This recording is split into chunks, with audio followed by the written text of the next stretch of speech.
Welcome to my YouTube channel. मेरो YouTube च्यानलको नाम रहेको छ दीपक श्रेष्ठी भ्लग।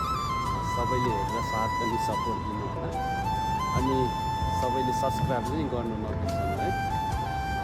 एक सब्सक्राइब हुँदा हुँदै धेरै सब्सक्राइब हुन्छ, त्यही भएर सब्सक्राइब चाहिँ गर्न नभुल्नु होला। मेरो भ्लग चाहिँ यहीँदेखि स्टार्ट भएको छ, हेरेर साथ अनि सपोर्ट दिनु होला है त। हाम्रो ब्लग चाहिँ सुरु भइसकेको छ। म चाहिँ अहिले मलेसियामा छु, मलेसिया सेलेङ्गर एरियामा छु। यो चाहिँ म बस्ने ठाउँहरू हो। यतातिर चाहिँ जस रमाइलो ठाउँहरू छ, घुम्ने ठाउँ चाहिँ रमाइलो नै छ। यता हाम्रो साथीहरू उता स्विमिङ खेल्दै रहेछ, म चाहिँ यताबाट परबाट हेर्दैछु दृश्यहरू। म काम गर्ने ठाउँ चाहिँ उता परियो।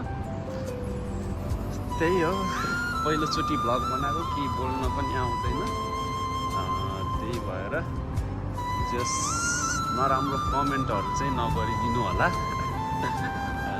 आफूले बोल्न आए मात्रै राम्रो हुने हो सबै कुरा।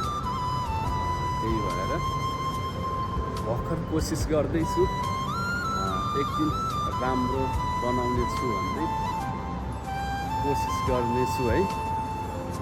राम्रो नराम्रो जे भए पनि हेरेर चाहिँ सब्सक्राइब चाहिँ गर्नु नभुल्नु नि फेरि है। सब्सक्राइब चाहिँ गर्नुपर्छ है, मेरो साथी हो।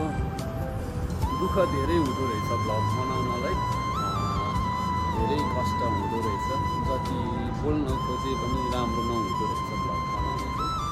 अहिले चाहिँ म चट्ट लगाएर यता स्विमिङतिर आएको छु। अघि त्यस्तै भयो, अघि बनाउँछु भन्दै कहिले भोइस नमिल्ने, कहिले अर्कै लागेर बनाउनु पाएन।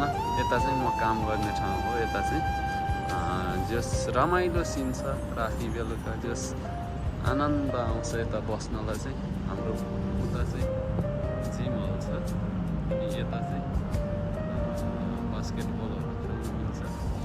रातको सिन चाहिँ यस्तो छ है। भ्लग बनाउँछु भन्दै यत्तिकै गयो। अब सकियो भने अर्को भ्लगमा चाहिँ म राम्रो बनाउने कोसिस गर्छु। यो भ्लग चाहिँ अब यत्तिकै भयो। सबैले सब्सक्राइब गर्न चाहिँ नभुल्नु होला है। आजलाई यति नै।